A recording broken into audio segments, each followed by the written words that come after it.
11 மாசம்தான் கல்யாணம். ஆனா 9 வருஷமா கோர்ட்ல வழக்கு. ம்.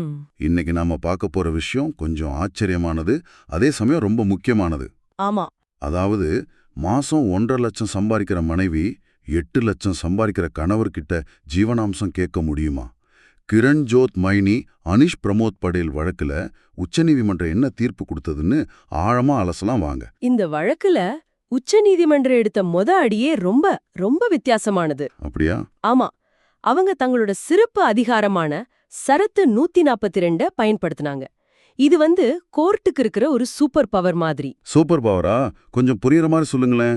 அதாவது ஒரு வழக்குல முழுமையான நீதிய குடுக்கணும்னு நீதிமன்றம் நினைச்சா அவங்க எந்த மாதிரி உத்தரவையும் போடலாம். அந்த அதிகாரம் தான் அது. ஓகே, அப்ப அந்த அதிகாரத்தை வச்சு இந்த வழக்குல என்ன செஞ்சாங்க? அச்சீவபிள் பிரேக் டவுன்னு சொல்லி ஒரே உத்தரவுல விவாகரத்து கொடுத்துட்டாங்க. அடேங்கப்பா, பல வருஷமா இழுத்தடிச்ச விஷயத்த ஒரே உத்தரவுல முடிச்சிட்டாங்களா? அது மட்டும் இல்ல, இதுல இன்னும் ஒரு பெரிய ஆச்சரியம் இருக்கு. அது என்ன? அதே அதிகாரத்தை பயன்படுத்தி கணவர் மேல மனைவி போட்டிருந்த கொடுமை வழக்கு பிரிவு 498A இருக்கு இல்லையா? ஆமா, எல்லாரும் கேள்விப்பட்டிருப்போம். அந்த வழக்கு குடும்ப வன்முறை வழக்குன்னு நிலுவையில இருந்த எல்லா கிரிமினல் கேஸ்களையும் மொத்தமா ரத்து செஞ்சுட்டாங்க. நிஜமாவா? எல்லாத்தையுமா? எல்லாத்தையும். இது மூலமா அந்த 9 வருஷ பகைய முடிச்சு 2 பேருக்கும் ஒரு புது வாழ்க்கைய ஆரம்பிக்க ஒரு கிளீன் ஸ்லேட் கொடுத்திருக்காங்க. இது கேட்கவே ரொம்ப ஆச்சரியமா இருக்கு. சரி, எல்லா வழக்குகளையும் முடிச்சிட்டாங்க.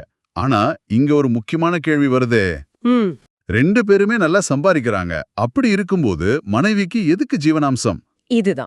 இதுதான் இந்த வழக்கின் மையப்புள்ளி. ரஜ்னேஷ் எதிர் நேஹா அப்படின்னு ஒரு பழைய வழக்கு இருக்கு. ஓகே.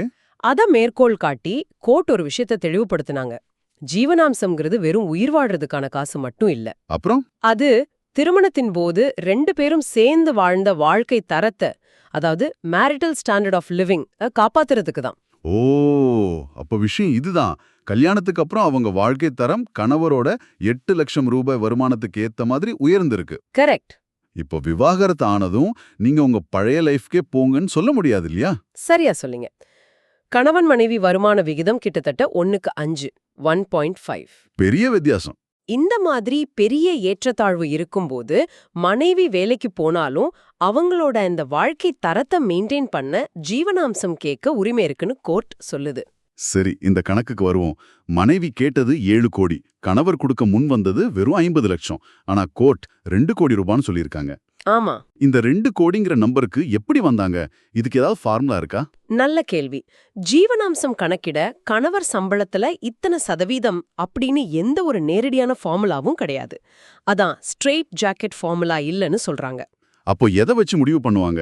அதுக்கு பதிலா கோர்ட் ஒரு பரந்த அளவுகோல, ஒரு பிராட் ரூப்ரிக்க பயன்படுத்துச்சு. அந்த அளவுகோல்ல என்னெல்லாம் இருந்துச்சு? அதுல பல விஷயங்களை பார்த்தாங்க.